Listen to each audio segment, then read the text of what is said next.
Today on the show, Radical Ones, the Goonies never say die, and neither do we. It's time for The Goonies from 1985. First, you gotta do the truffle shuffle. Come on! It's time to get radical.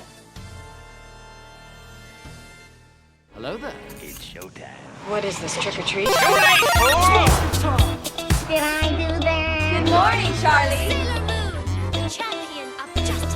Daddy would have gotten us Uzis. The power is yours. Get down, honey, get down. And look, I won't go far, okay? If the apocalypse comes, Hold your fire! I'm a human! Grace Jones. Thunder, thunder, thunder, thundercats. Power of 3 will set us free. Power of 3 will set us free. Power of 3 will set us free. But I ain't one to gossip, so if anyone asks you, you ain't heard it from me. No, you have? No more room in hell. The dead walk here. Rise from your grave.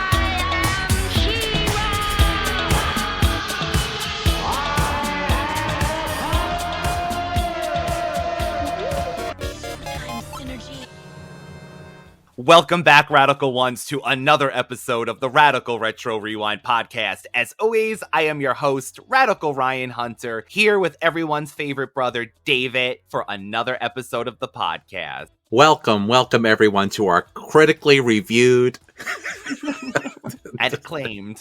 and acclaimed. We're using a new studio today for the first time, David. We're testing this out, so hopefully we sound, even better than usual. I don't know, but there's a feature on here that fixes up your appearance. So for those who come on the show, if you want a touch up, we'll touch you up a little bit. Your appearance will be touched up from now on, because God knows I need it. Oh my God. So, David, this was your chance to pick a movie this time, and you instantly said, The Goonies, The Goonies, The Goonies, The Goonies. You've been saying this for a while, but I think we finally worked up to it, because you know us. We like to do random 80s and 90s things that no one's heard of usually. Yeah. Goonies. I love the Goonies. I've always loved the Goonies. I think a lot of people love the Goonies. There has been so much talk about a sequel or a reboot movie, so here we are. Please don't. At this point, I was so excited for years about a sequel opportunity, and I feel like more and more I'm just like, maybe we don't really want that.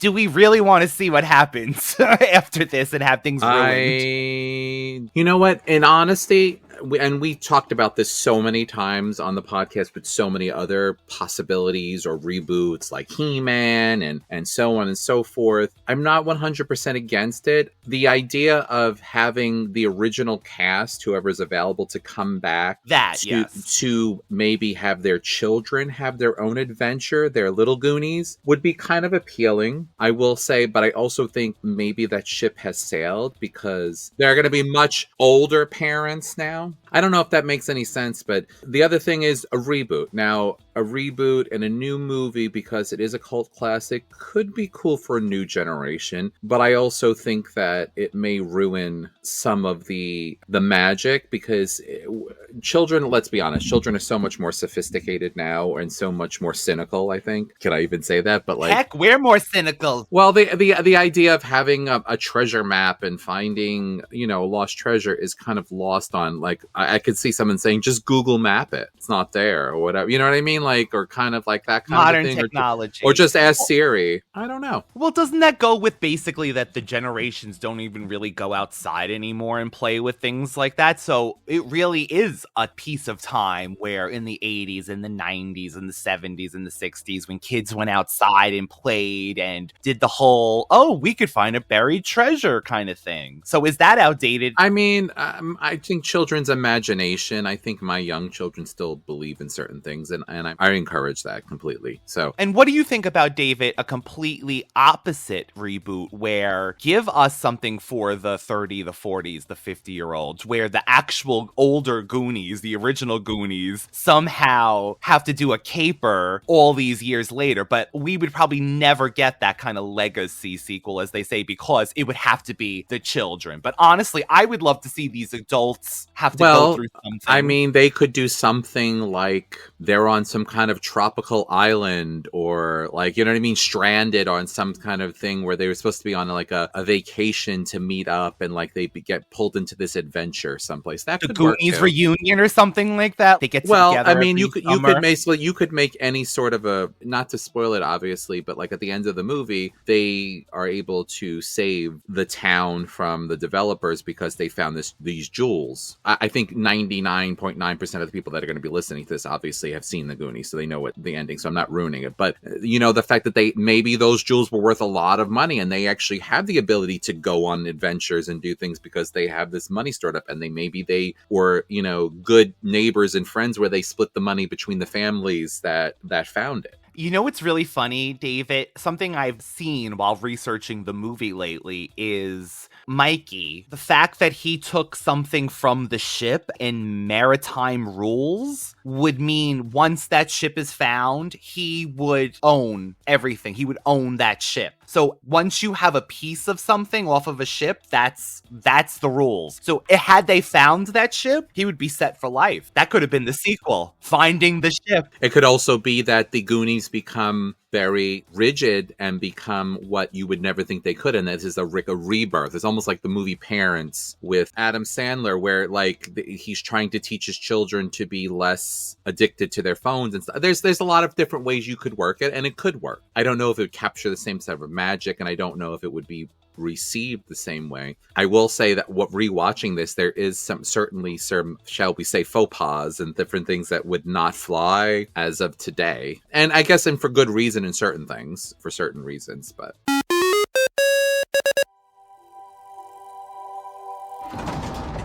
Hey, Mike found the map! One-Eyed Willie.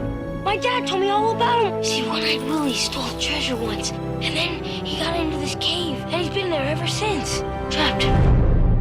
You guys, just what if this map could lead to One-Eyed Willie's rich stuff?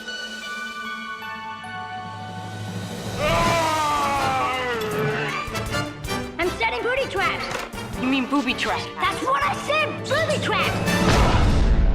I want to go home. Don't say that! Goonies never say die!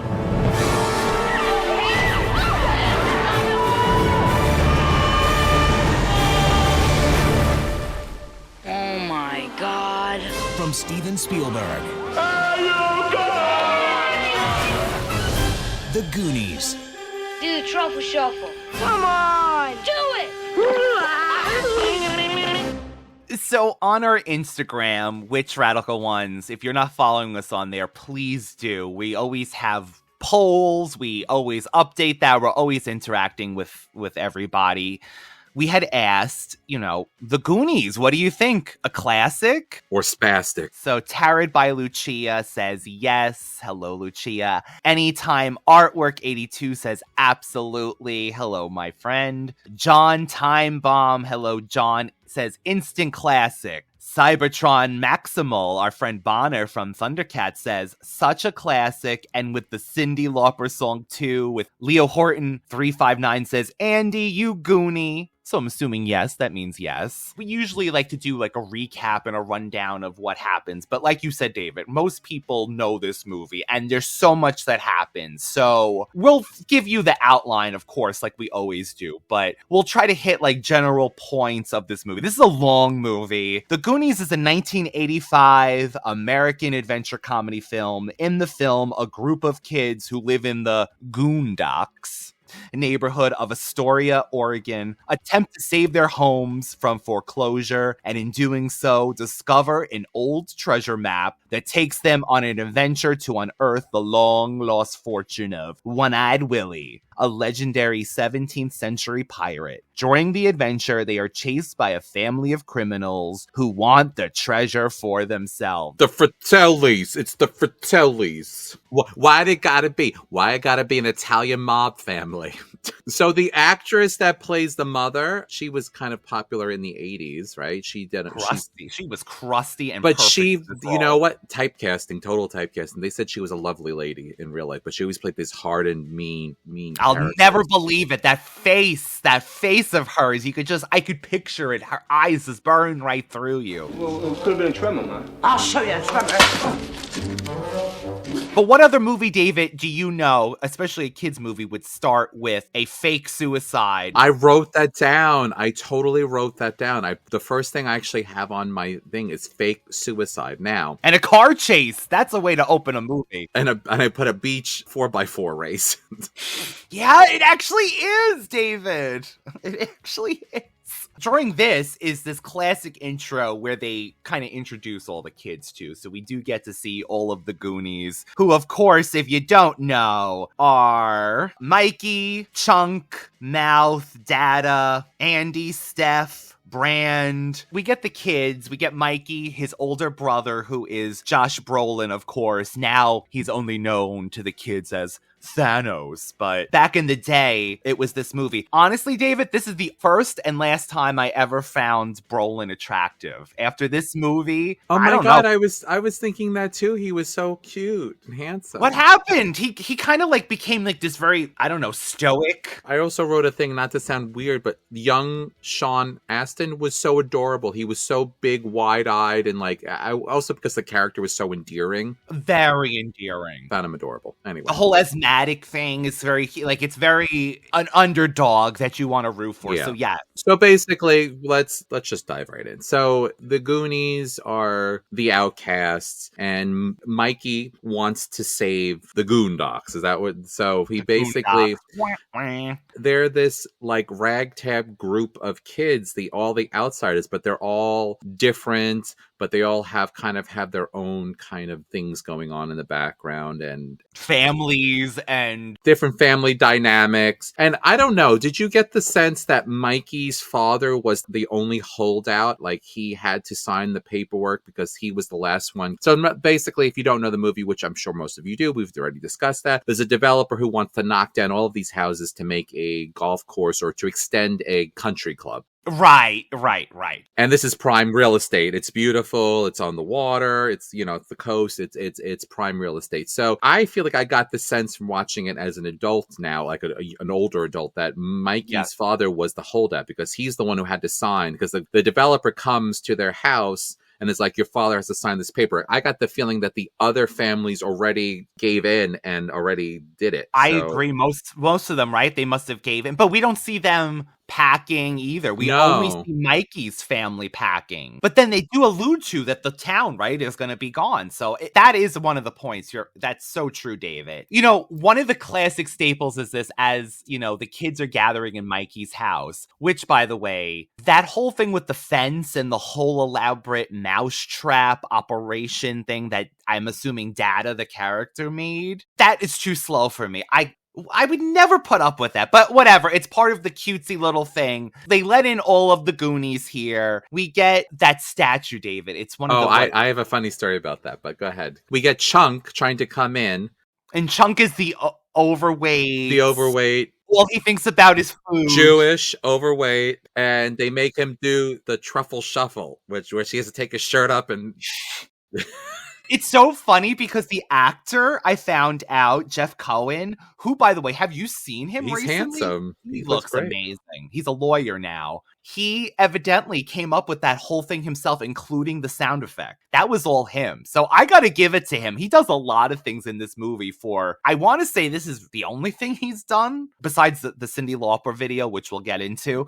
And then we get Corey Feldman coming in with his Pepsi can and his comb, and he's always going. He's mouth. He's mouth, and he never shuts his mouth. He's the outspoken. He's rude, but not a mean-spirited person. But he's just the obnoxious one. He's know-it-all. He's a know-it-all. He's obnoxious. He's the class clown. He's the one who wants everybody to. He needs that attention by acting up. God, you just want to smack them after a while. No, but honestly, I love these characters because, again, they've been ingrained with us. But okay, so there's that scene where the kids break the mother's Statue of Is that David. the Statue of David? Is it the statue? Now, you mentioned seeing things again through an adult lens. I can't help but feeling, especially with like the latest things that come out with all these, Nickelodeon, Hollywood, it's a funny scene. But if you think of the dark side of things, having these kids have to move this penis up and down, like, I don't know. Am I So there's a jaded Statue of nowadays? David. I don't know. You have one of the Corys in that movie, so you never know. And I don't want to dampen anything. I don't, it's just that one of the observations in my modern lens of this radical journey we're on, Dave. It could be taken like, It's a funny scene, though. Well, it's funny that you say this. So there is where the kids are all messing around and they hit a chunk hits the coffee table and breaks off the penis off of Michelangelo's David statue, the small statue that she has on her coffee table, which is really oddly placed to begin with, unless it's part of the moving process and she was just had it there. That house is dunked, though. Look, it's not broken. It's perfect. It's perfect. Oh my God! What? That's my mom's most favorite piece. What? Oh my God! It wouldn't be here if it wasn't. Shut up, Mel. Shut up, Mal. They go and they're like, "Oh my God, my mom's gonna. This is her favorite statue." And then he goes, "And that's her favorite part, the penis." So they accidentally glue it upside down. That's the part that makes me go, But here's the okay. funny part of it. Matthew, my youngest, was watching this with me, and he goes, "That's her favorite part." Like he was like said it just like that's her favorite part. So what did you say? I said, "Oh, I honestly, when sometimes I just play stuff up. I'm like, oh, I don't know, Matthew. It's just something I don't know either, Matthew. I don't know what the heck they're something talking silly. about. Oh, so the kids did watch, or was it just Matthew? Matthew and yeah, mostly Miss Matthew, and then he honestly, I think it was too much for them, and it was, we had a lot going on, so I ended up finishing it myself. But he did watch a bunch of it. You want to know something really funny? Mariana, my daughter, she's 7.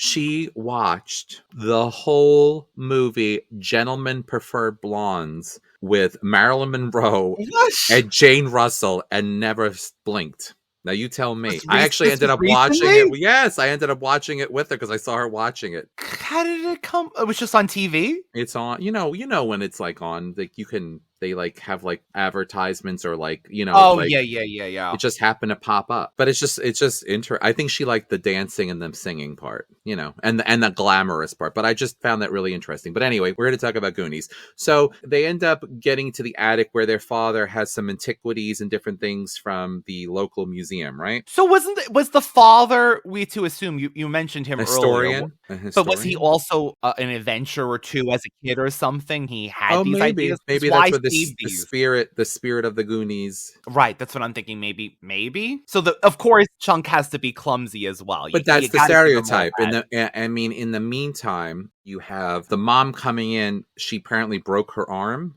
Yeah, is that the only way to set up the helping of? So there is a woman Rosalita, who is helping the mother. How do I put this? They never really kind of say what her title is. She's just helping the mother because she has a broken arm. Yes.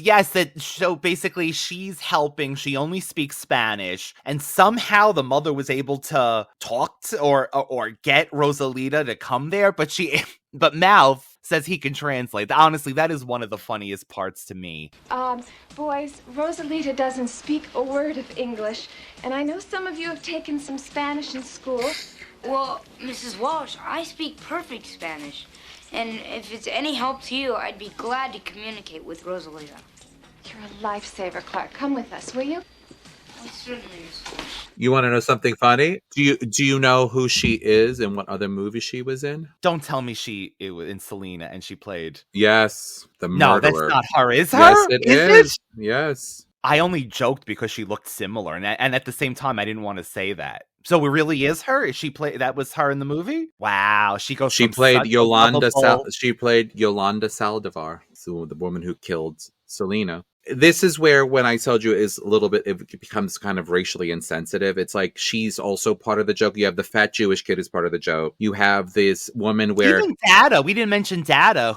Data, but Data. We got Data, but we got Data. Hey, Data, don't mess this one up. And prepare for the wings of flight. Data, who is Data is not made fun of because of his ethnicity. He is not made fun of, but like he does kooky inventions, which you could lead to saying that That's what I was thinking. they say the stereotype, the Japanese with the cameras and the like inventing, I guess, kind of a thing. I don't know. That's kind of loose. I mean, as a child, you don't even think about that. No. As a child, I was just excited to see, even though they made fun of him, the fat kid, because I was the fat kid. And then on top of it, you have just a little bit of a diversity. So if they redid the Goonies, there definitely would probably be a much more diverse group of kids, which I don't think is a bad thing. But where are we going with this? So they go to the attic. They found some antiquities. Mikey finds a map. Anytime they want something destroyed or messed up, they just have Chunk hold it because he's clumsy. They break open the map. The older brother, Brand. Everyone's got a name in this movie. Brandon Brand. Brand says that it's nothing. Someone else would have found it. They also find a article about a man named Chester Copperpot, who was an adventurer who went to find it, who disappeared. Chester Copperpot. That's right. So you have a few things going on. You have the dynamic between all of the different kids. You have desire to save the Goondocks and save their homes because they don't want to be split apart. And then you have the fact that this ragtag group they have a sense of adventure. They're adventurers. And they want one more adventure, too. And they want one more big adventure together. They find there's also a part where, oh my God, Mouth. There's a painting that he sticks his tongue through. The woman, Mikey, Mikey, give me a big wet kiss, Mikey. It's vulgar, but I had to laugh. That is so, to me, if I think of Corey, that's what I think of him for some reason. That thing, the tongue, Tungula, that came up on Thundercats. Tungula, the Tungosaurus. I think of Corey doing that. The setup is that now they have a map, they have this skeleton artifact, I don't know, and there's like a doubloon or something. It all ties together. It's all a piece to get further on to find One-Eyed Willie. The other thing that happens in this movie, we mentioned the Fratelli family and the fake suicide. That is one of the bigger plots. There's this whole side plot where the family rescues the brother that was in jail who faked the suicide, and they end up at this restaurant that's supposed to be closed. It's a summer restaurant, so it's closed for the winter. David, they say summer, but come on. That looks like it was closed since 1926. But that's also the adventure part of the whole thing. Like, the Goonies had touches of like Indiana Jones in it, had touches of like Mr. Jones, Clue sort of a vibe. It had a little bit of like a little sprinkling of a lot of different things. This time period was one of the ones I really liked. This is my like Goonies, Cloak and Dagger, Romancing the Stone, that sort of Indiana Jones, that whole like adventure genre. Anything's possible. Mysteries too exists. You know, you can still find a lost temple. Vibes, that whole like that was part of this whole adventure series of movies that were very 80s. The kids leave, right? And they tie up the older brother because he is against this. And they know that the mother wants everything packed and ready to go. Well, he's against it. He's against it because he said the brother has asthma and the mother would kill him if he goes out in the rain. There's also another part where we didn't say Mouth translates to Rosalita, and he's saying horrible things like the cocaine goes in the first drawer, the sex toys or whatever, you know, goes in the drawer. They have like a sex dungeon or something. Don't go in the attic. That's where Mr. I don't know what's Mikey's last Walsh. name. Mr. Walsh hides his domination, whatever things. So there is that vulgarity and there's that very adult theme things that are going on. So that is part of it. But I have to say that they did stuff like that in the 80s, I feel like, more. And it went over our heads. We've talked about this before. Madonna, Like a Virgin. I didn't know what a virgin was. I didn't even know what I was singing. That's so true. Touched for the very first time. So they end up tying up Brand. He's exercising with this stretching like metal. I don't know. It's like the Suzanne Summers cousins. It's Thigh Master, but Thigh Master. Yeah. So whoever knows what that is, let us know because it looks like you could really. It looks like an accordion. And then you have the Cyndi Lauper song, who I always say was an official Goonie for me. Always has been.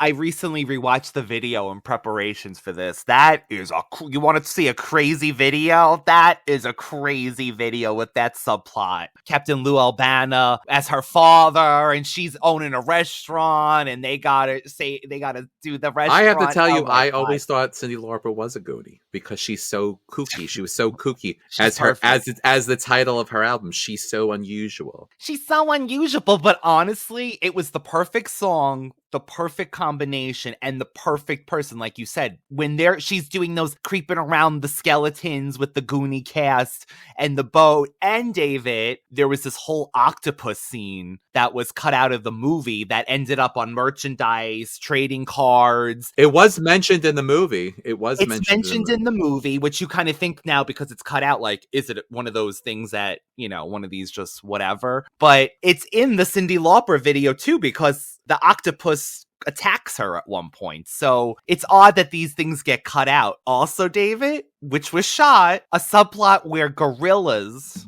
escape from a zoo and go into a police car chase. Gorillas. Actually, very glad. I don't know how this ties into anything. So I'm very glad that this subplot was cut for some reason, because that's a very strange thing. People in gorilla costumes stealing a car and being chased at the same time as all this is going on. There's two other characters that are important to the plot, and this is Andrea Andy and Stephanie Steph, who are the two female characters. One's a cheerleader and Brand's love interest, and Steph is a tomboy. She's a tough girl. She's the tough sort of like quick-witted. She's the Andrea of the 90210.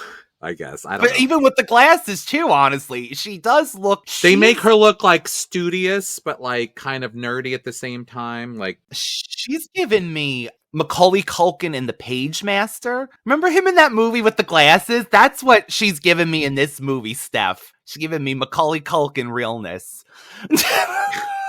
So that's you, Steph. That's you. So you have the son of the developer who's a real piece of work, and in order to get escape from the brother, they empty the air out of his tires of his bike. Yes, because the mother's screaming, "You better hit your brother!" Blah, blah, blah. Yeah. Brandon, don't you come home without your brother, or I'll commit Hare Krishna. That's Kerri, Ma.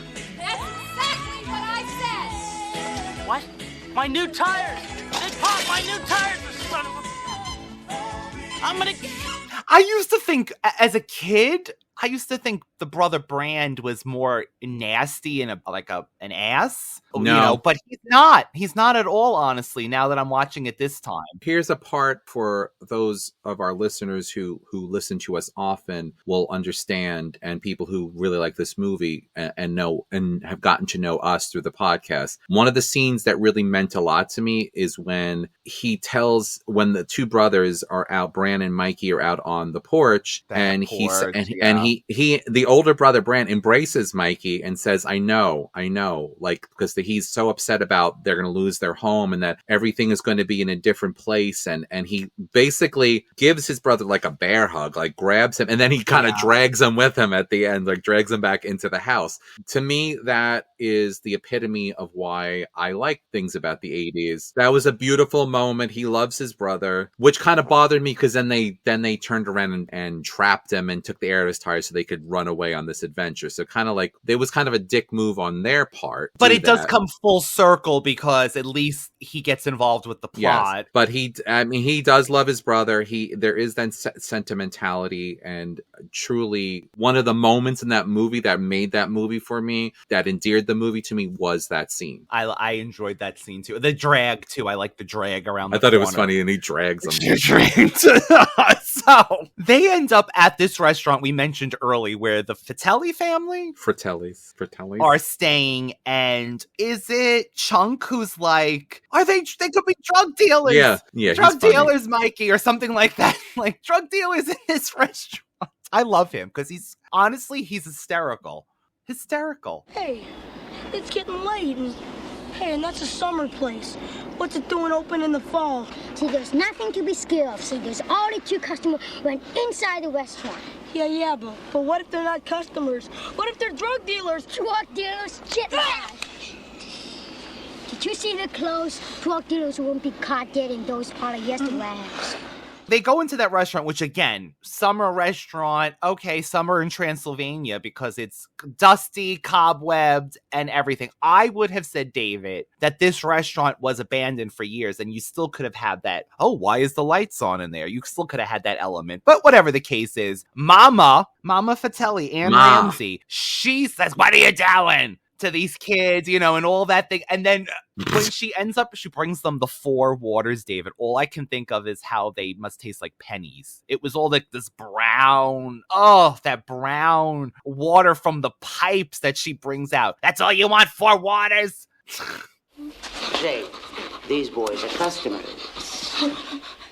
Che vuol dire? Ma questo è il nome ristorante. Zitta, stupido, non capisce niente. Va bene, mamma, ho capito. Boys, you make yourselves comfortable, Mamma, butta fuori questi stronzetti, She's gonna cook you something. What do you want? Lots of water. 4 waters. Is that all? No. I want the Villa Scallopini. I want a fettuccine Alfredo. A bottle of fettuccine in 1981. The only thing we serve is tongue. No lights, no nothing. Too funny. I do love this scene, though, as well, because it is that mystery element, like you're saying.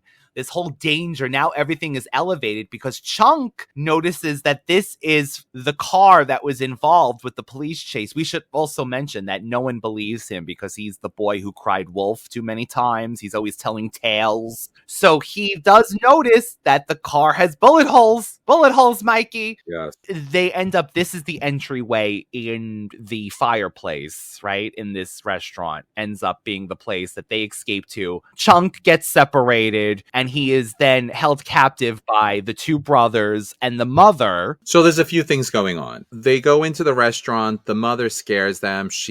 They basically, Mikey says he has to use the bathroom. He goes down. There's actually quite a lot that you haven't even touched upon from this scene. There's a lot of things going on. Mikey sees the other brother, who is lovingly referred to as Sloth, chained up. The deformed and abused, but child-hearted son of Mama Fratelli. Chunk, I hope that was your stomach. No. That's the it. Sounds like Kong. Part of it's human. And the thing is that Chunk does find the Fratelli's car. However, he pranks a lot. He calls the police a lot and he does a lot of pranks. And so no one would believe him because he embellishes stories. He's there like, yeah, like the time that you had Michael Jackson came. He might have. He knows Corey Feldman. You ain't heard that from me because I ain't one to gossip. There is a point where the Fratellis have left. So they're gone. And then there's a point where Brand comes and sneaks up on the rest of the group, and then Andy and Steph follow. So this is where you have the colliding of the whole group, the whole dynamic. And so Mikey's like, just please, let's go down there. You can see the scary guy chained up, and then we can also see if we can find this place. And they're like, since we're here. And Brand, being a good brother, even though he doesn't want to, he's like, all right, fine, we'll do it, Mikey. Again, to me, that was him trying to just, appease his brother because he does care about him. And he said, fine, we'll do it. They go, they find nothing. And Mouth shows the first time he's deathly afraid. He does not want to go near the crazy chained up man. As a kid, he is scary until you see that Chunk accidentally knocks over a water cooler, which back in the day they had glass bottles. Could you imagine having to carry a 5-gallon fully glass with water in it? Wow. Try 20. No, oh gosh, you have to tell that story. Wait, no. Another time, another place. Another place. I wrote, before we forget, This line I wrote Mama Fratelli, aka Barbara Bush. Kids suck. Kids suck. Doesn't she say that? Something like that? Kids suck. I think so, probably, because that seems to be her character. So they see that Mikey hears that there's water flowing down, and they discover that underneath the fire mantle in the fireplace is an opening. And he's like, that's where the treasure is. We have to go. And it's like crazy. But at the same time, Chunk smells ice cream. Now, this is again where this is this fat shaming thing where he smells ice cream in a freezer. And he can't be controlled. He can't be tamed. He runs into the freezer like, they have chocolate ripple. They have this. They have that. I smell ice cream. They got Swenson. Oh, they got Brolin and cream, and they got Mississippi mud, and they got chocolate eruption, and they got apple, and they got grape. They got grape and super duper chocolate eruption, and you find out that a dead body with a man with a bullet hole in his head falls on top of Chunk. As a kid, again, this scene is horrifying. I remember being very young and being terrified of this. That is scary. That would be definitely be a scary part of a movie. Chunk is traumatized, honestly, in this entire movie, this kid. Then you have the Fratellis coming home, and you hear them walking, and the dust is coming through the creaky old floorboards, and then they finally realize this man is dead, that Chunk knows what he's talking about. These are the Fratellis. They did kill somebody. They push the body back into the freezer, and they end up going down through the hole in the mantle to escape, because Mikey says, we can't go that way. They'll kill us, basically. So they go down, and you realize that Chunk is locked in the freezer with the stiff, as he calls him, the stiff, and you realize that the kids have made it down into the sub-level underneath the fireplace, and they end up moving the fireplace back. Then they have this whole scene where they are interrogating Chunk to get him to tell everything. He confesses everything. I do love this. The fake vomit story at the movies where everyone starts throwing up. I love that story. Again, he really is the breakout character of this movie. And I threw up, and then everyone was throwing up. Like, oh my God. So there's a funny part. So Andy obviously has a thing for Brand. And he has a thing for her. And she's all dazed. And there's a part where Steph says to her, looks at her, and is like, where are you? Where are you? In the clouds? I'm in a basement. Like, because she's like in the middle of nowhere. She's like, but the way she delivers the line, where are you? In the clouds? I'm in a basement. Brand is being so sweet to me. Oh, come on! Come on! Where are you? You're in the clouds, and we are in a basement. That would be you. You would say something like that. That's what I would say. I would say something like that. So we didn't mention the reason why they end up going down to begin with is because there is a rake that has a fish head on it that Andy steps on, and it scares the girls. They push them into the restaurant with the kids and Bran. So what happens is the kids do leave the restaurant, and then Bran comes behind them, but then they end up going back into the restaurant and being pushed because Andy and Steph are screaming that something came and attacked them out of nowhere. It almost killed them, basically. It's a series, though, of things have to have aligned in the one-in-a-lifetime opportunities for all of this movie to continue on. You have the kids, they're down, they're starting their adventure down below where the fireplace mantle down there. And you have the Fratellis trying to get Chunk to talk, and there's the mother's like, and first comes the fleshy fingers. They're using a blender to interrogate him, that they're going to put his fingers and hands into the blender, and he's screaming he doesn't know, and then this starts this part where tell us everything, and he's like, everything, and he does, starting from all the horrible things he does. And you had just mentioned that he put vomit and threw vomit over the mezzanine. He basically throws vomit over the mezzanine, and then everybody's throwing up, and then one of the Fratellis like, I'm starting to like this kid because he says, and I did this, and I robbed this, and I cheated on my test, and they're so over it because it cuts back and he's going over and more and more and more, and he's really not giving up where the Goonies went. And then in the meantime, you have the rest of the group that is pushing through and going. One-Eyed Willie was a bit of an inventor, don't you know? He loved his little booby traps too, because One-Eyed Willie traps? That's what I said. Booby traps. Oh, little Dada. Does he also have a lisp? I don't know. Or is that just his? I think his that's normal. because English is not his first language. I don't know. It's adorable to me, but I always, Yeah. because even in Indiana Jones kind of too, right? Like Mr. Jones. Yeah, maybe that's just him. So I'm not sure where this is, but they do end up finding Chester Copperpot. They found his wallet, and they realize it is Chester Copperpot, and he's been stuck down here all of these years. So at this point, you're like, how are these kids gonna do it? And that's what they end up saying. How do you think we're gonna do it if Chester, like, I think Data says it, and he's the adventurer, he had it and he couldn't do it. How do you think how are we going to make it through? And Mikey's like, we've made it this far. We beat, already past him. And then there is a scene where, they're still interrogating Chunk, and then they go to where there's a rock over something, and Bran's gonna try to move this rock, and Steph's like, God put that rock, Bran. God put that rock there for a reason. And I don't think you should move it. Bran, God put that rock there for a purpose, and I'm not so sure you should move it. She is kind of snarky to Mouth as well, right? But they're trying to set up that these two are flirty with each other. Yeah. But they're both snarky and wise asses in their own. Yeah, basically, they still have this map. They have also something from, I think they got something from Chester Copperpot as well. It's that medallion with the skull and it's everything is leading them. Yes. David, by the way, Sean Astin was allowed to keep the treasure map used in the film. And several years later, his mother, Patty Duke, by the way, which I never knew that Patty Duke was his mother, discovered it, thought it was a crinkled piece of paper, and threw it out. Isn't that horrible?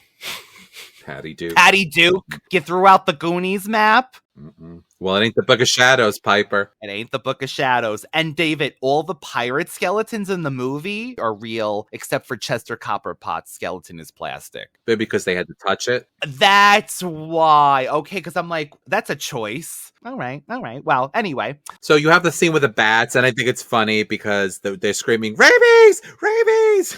Oh my God, I love this. And then when the Fratellis later go down too, and the brother's putting like the finger up, like he's making a cross with his fingers. So let's just say Chunk almost had his fingers chopped up, but the bats come out through the floor, the opening under the fireplace, which exonerates him because it's the truth. And he's sitting there eating ice cream saying, I told you guys you didn't believe me. And they grab the ice cream and they grab the spoon in his mouth and he starts crying. And they end up locking him in with Sloth on a chair. Yeah, but he screams, Mikey, run. Thank God he gives them a warning. He gives them a little bit. They're coming for you. So then you have start the relationship with Sloth and Chunk, where he tries to give him the baby Ruth. You try to make your frosting look a little bit rugged. A little bit.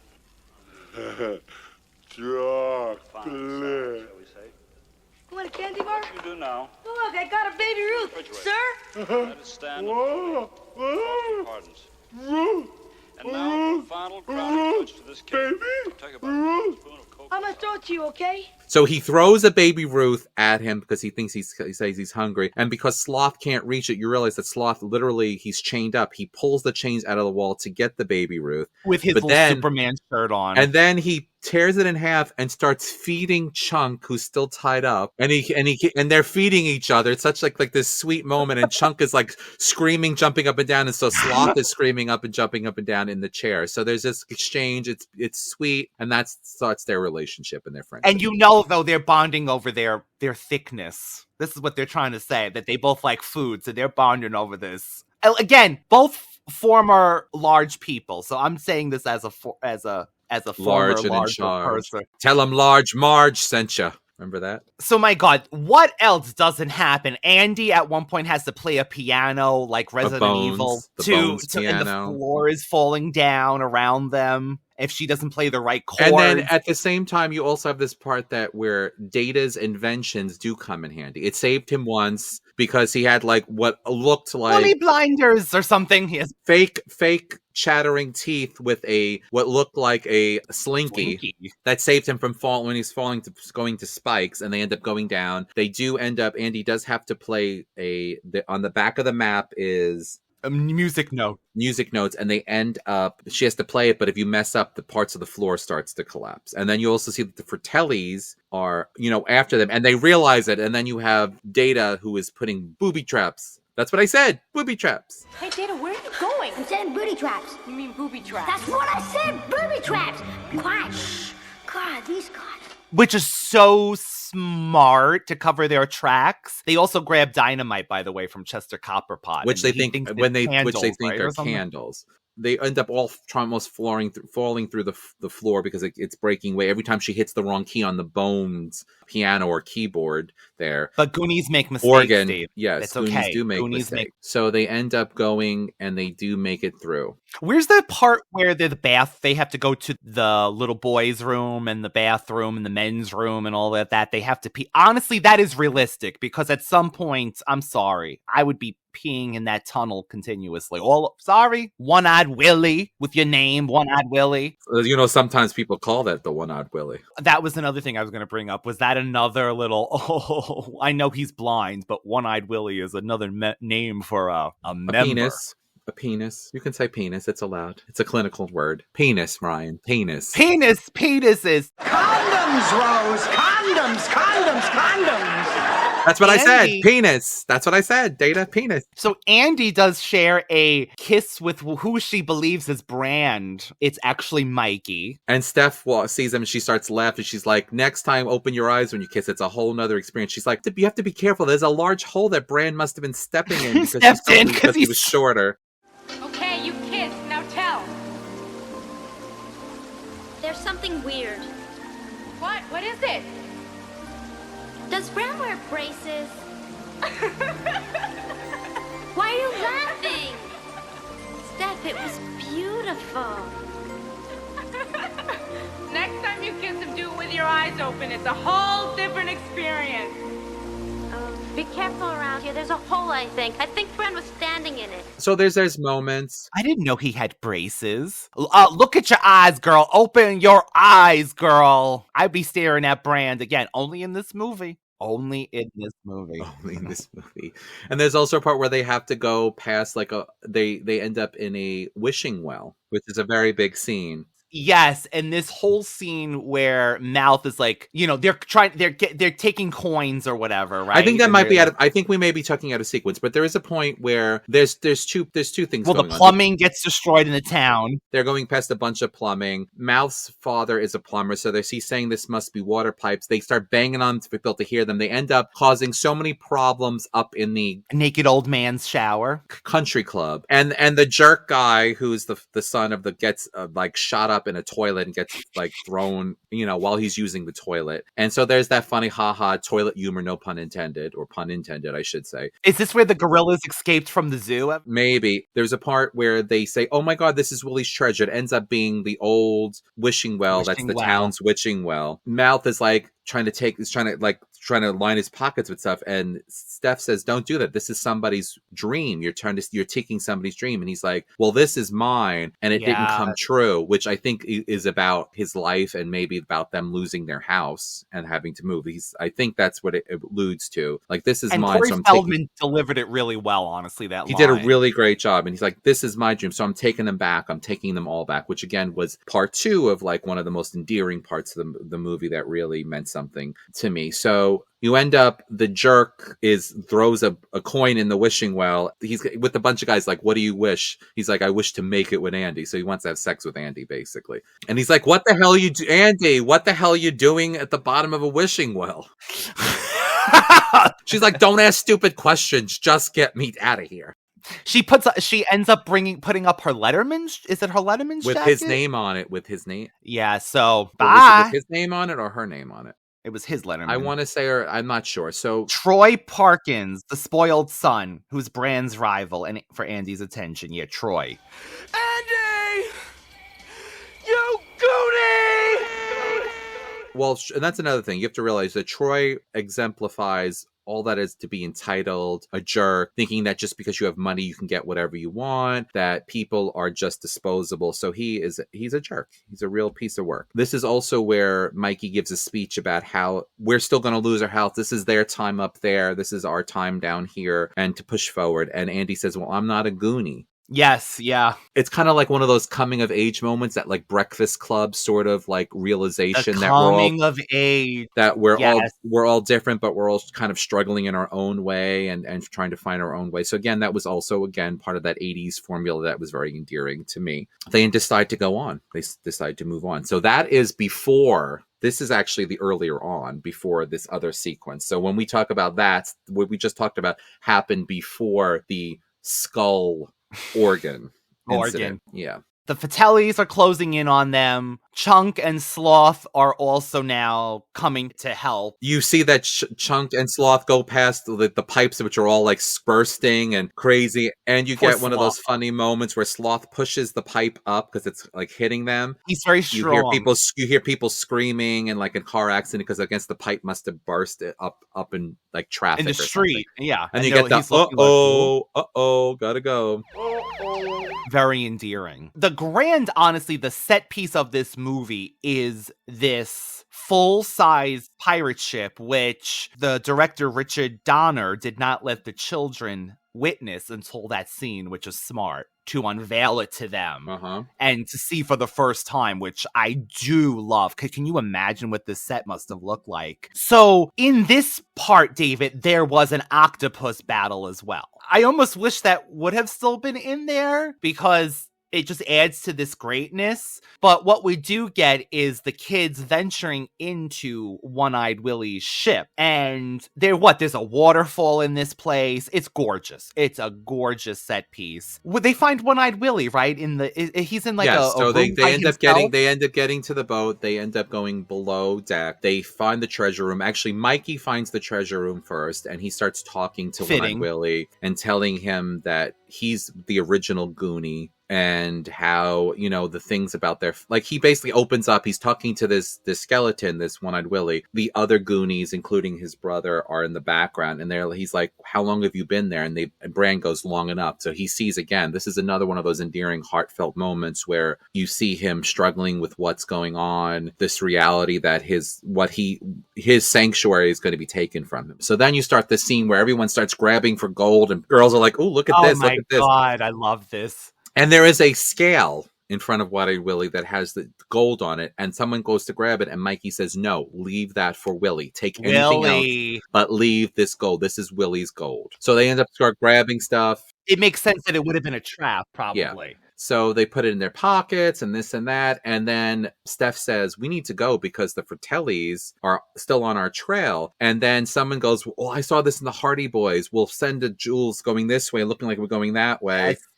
We'll lure them that way. And Mama Fratelli's, well, that would be a good idea. They end up being there. So they end up tying them up, some of them, and then they end up making Andy, who calls her a ugly old mean woman or a gross woman or something. What did she say? She called me ugly or something like that. Didn't she say that, Mama? Something Mama like that. Fratelli? So she makes her walk the plank, and Bran jumps into the water to rescue her because her hands are tied. And then we have our swashbuckling moment. But before that, though, you have to mention when Mal has the pearls. Oh, God, yeah. Oh, God. This is so she makes them empty their pockets because I would have just let them take the money. There's so much of it. She makes them, and she's pulling a string of pearls as she's like going, oh my God. And she's like, she can't believe that he's got this much stuff in his mouth. She's like, you're the one they call mouth. How come you're not opening it? How come you have something snarky to say? You're so quiet all of a sudden. You're the one they call mouth, aren't you? Oh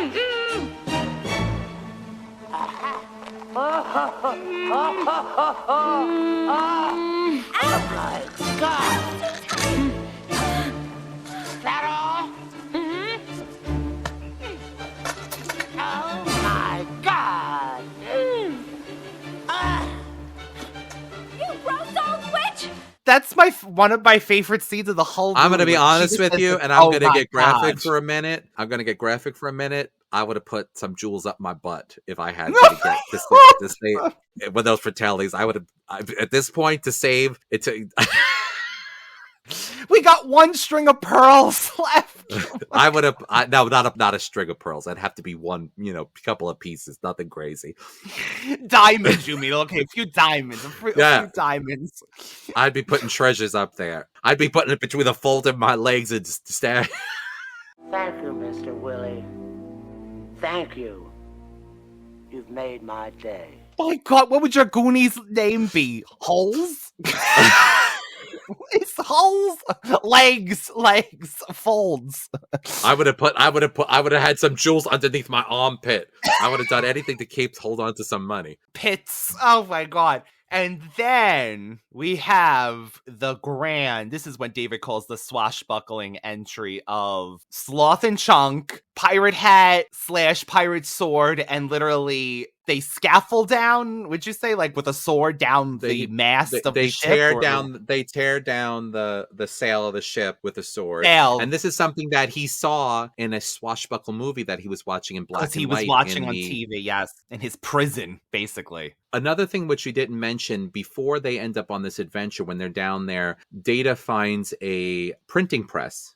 They're making counterfeit money. And we can save the houses, and they're like, this is not real, this is counterfeit, which also led them to believe that these were the Fratellis, that these are bad people, that they're making fake money. But again, this whole theme is saving their home, saving their families, not having to be split apart, not having to go to all different places in not the to be rich. They just want to save save. And so they end up all jumping ship because Mama Fratelli ends up. Yes. She goes down to the chamber with Willie, and she's like, "Thanks, Willie. You made my day." I just smoked. Is it Sylvia Brown again? Yeah, it's Sylvia Brown. I just smoked 20 packs of Parliament cigarettes, and she does the one thing. She takes the gold from the scales. I wrote something here. Greed will always get you. The Fratelli's greed is what got them in trouble at the end. You also have the famous line,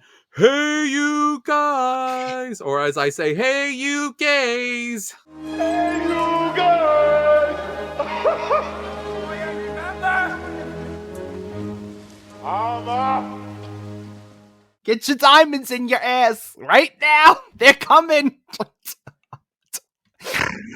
The kids are all on the water. You have Sloth goes to save his mother, but she alludes to the fact that she's dropped him several times, and that's why he's messed up his face, and he's messed up. Because she was singing, she's trying to calm him down. They're trying to trick him to tie him up. They're pretending to play jump rope to tie the brothers. They're trying to tie him up. And the mother does Rockabye Baby, and he's fall. And she's like, well, I only dropped you once or twice. And he touches his face, so you realize that she caused him this injury. She was a horrible mother. Now, I don't know in real life if it would have been this extent, but okay, yeah. But yeah, we have a part where they have an opening. They end up blowing it up with dynamite. They realize this is dynamite that comes full circle. So a few parts that we didn't talk about. There's a part where they have to go over a log with water, and Data uses his slick shoes and the Fratelli brothers fall and they hit themselves in the groin, which is one of those haha slapstick you got hit in the balls moment. There's a part where Data punches one of them with he has like a boxing glove like punching thing that comes out of his jacket.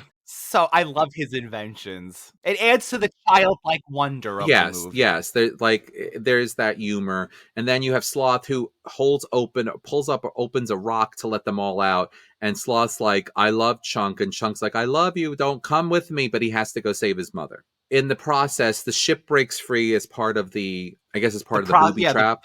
For the ship to sail away, the rocks do come away, and they end up on the beach. This is now in town. This is now on the beach in town, and you see the police have been scouring for them. The family's there, and they're all like with blankets, and they're trying to figure out what's going on, and they're basically telling them this adventure and how the ship, and no one believes them, but then one of the officers who usually has to deal with Chunks doing prank calls as like Holy Mother of God or something, and he sees that there is an actual pirate ship coming.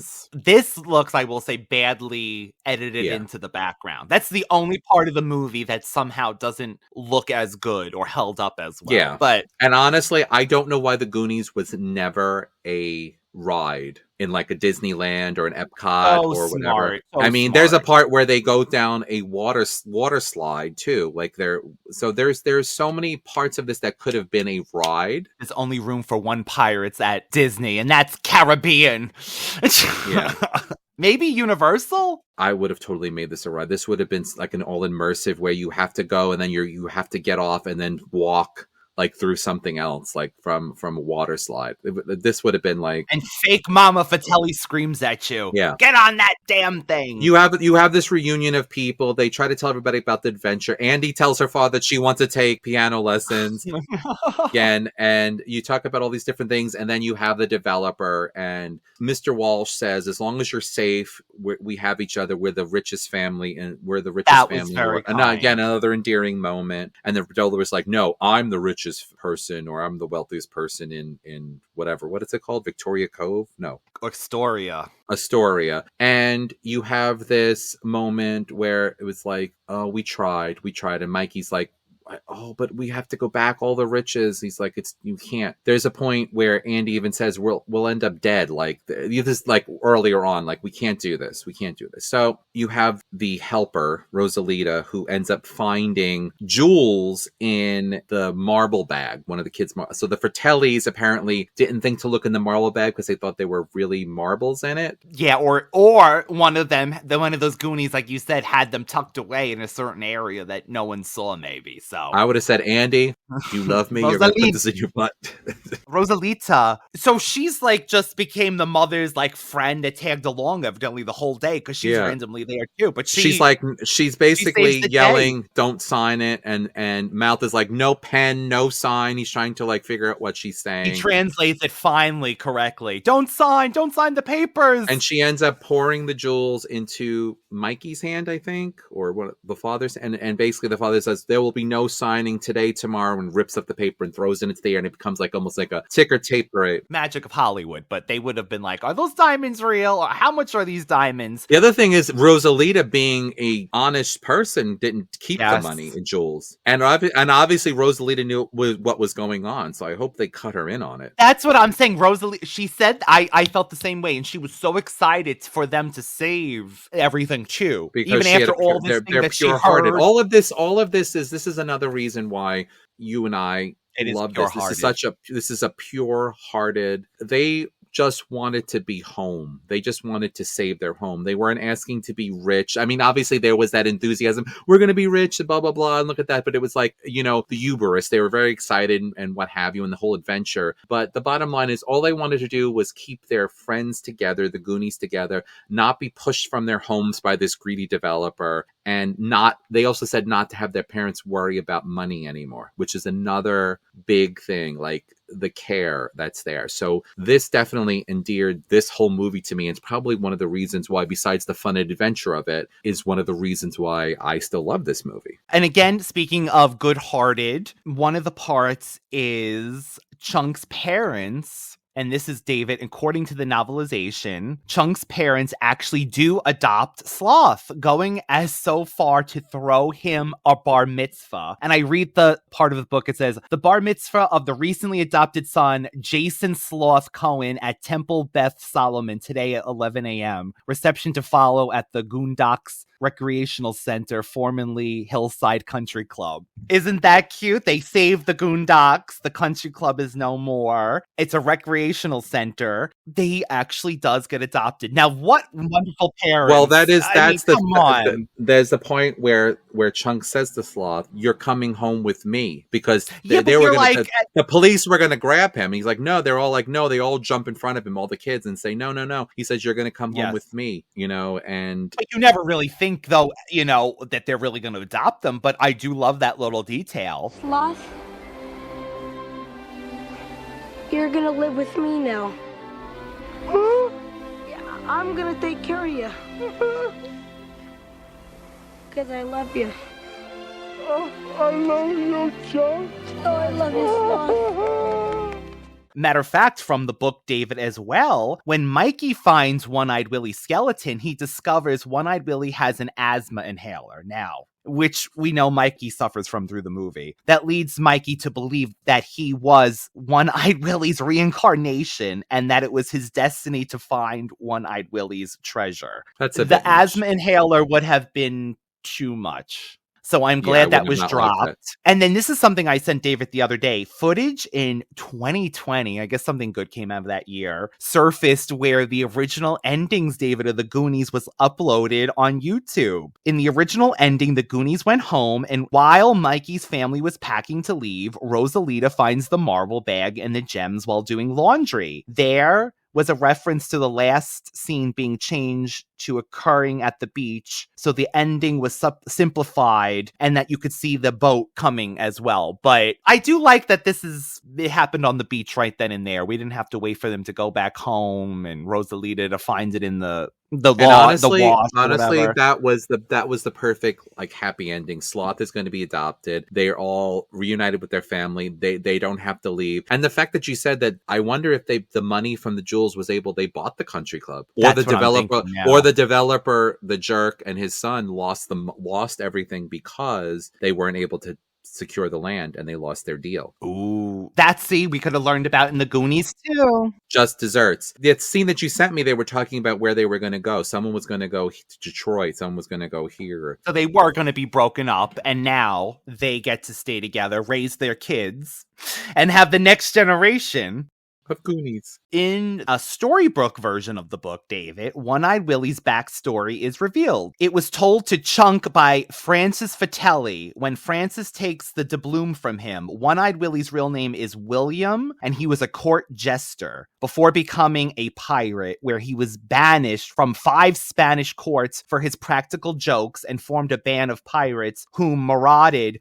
hundreds of king's ships and accumulated a treasure worth millions. Willie's ship, the Inferno, was attacked by 3 of the king's ships, and Willie steered his ship into a hidden underground cavern that was sealed within the cannon from the British. Willie and his men had spent a couple of years trying to repair the ship and had built underground caves and weirdly booby traps to protect the treasure, and one of Willie's men escaped to tell Willie's story, which became a legend, which makes sense. And when NBC first broadcast the film on TV, they added a scene of Chunk and Sloth following the trial of the other Goonies, which wasn't in the film, but they ended up cutting 20 minutes out of the film, which happens, of course, especially when you talk about drugs and things like that. And of course, we did talk about the octopus and the gorillas escaping the zoo. I mean, after everything is said and done, of course, we have nostalgia. That's what this whole show is built about. But I feel like this really still is the ultimate adventure kids movie for me anyway at the moment. Of course, there's a million. I'm going to be honest with you. I don't think, and I might offend people, like a Jumanji or anything really touches this. No, I would pick this over Jumanji any day, honestly, but like that kind of a thing where you have that, I don't see, and maybe I can't think of something off the top of my head, and I would love for our listeners to even put something in the comments about like what kind of is in the same vein as this, or something that they might find even better. But I don't see it, because there's something to be said again, and we've talked about this before too, I think. And not to say that technology has not come so far with even with AI. There's something to be said about actual sets that are real. Yes, real. As opposed to completely computer generated. Like, yes, Avatar is amazing as far as what the picture itself and everything. To me, and again, I might offend people, things like even like the Dark Crystal, when they had to rely on actual puppetry and actual physical things, to me, that's where the bread and butter, the details really had to be perfect. And had to fit. I mean, you know what I mean? In honesty, I don't know if we've ever talked about this, but The Wizard of Oz, the fact that they ended up using a plastic bag spinning like the tornado, which so crazy. It worked. It was creative. It worked, but it was a physical thing, and they didn't have the technology. But it really Did you not feel it and think Yeah, it was great? it really when you saw did. it? I mean, And how old gorgeous. that movie is. So I have to say you can't beat that. This is why I said it would be a ride. They could use that whole pirate ship. Literally would have been amazing. So many things, David. Oh my God. Maybe they'll do that finally. I don't know. That was another episode, David, of the Radical Retro Rewind podcast. You could always find David at Universal Appeal 2020, all one word, and the Radical Retro Rewind podcast, one word, on Instagram, YouTube, TikTok, and beyond. This was a fun journey back into the past, into the Goonies, and maybe we'll get that sequel one day, David. Maybe we will. Never say never. That's true. I hope everyone enjoyed our trip down memory lane with the Goonies. We will be back, of course, next week with all new episodes. And, David, goodbye. You Goonie! Hey, you guys! That's the one.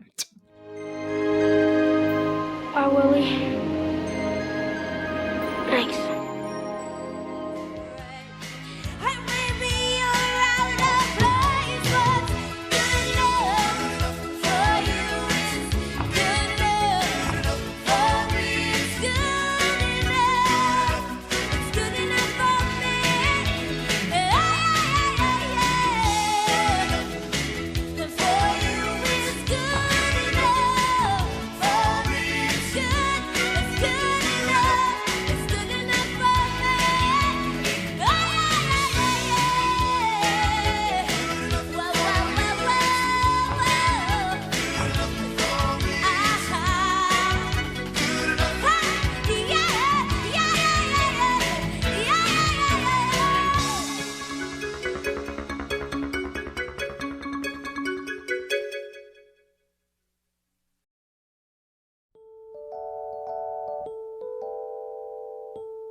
Why are there so many songs about rainbows, and what's on the other side? Rainbows are visions, but only illusions, and rainbows have nothing to hide. So we've been told, and some choose to believe it. I know they're wrong, wait and see. Someday we'll find it, the rainbow connection, the lovers, the dreamers, and me.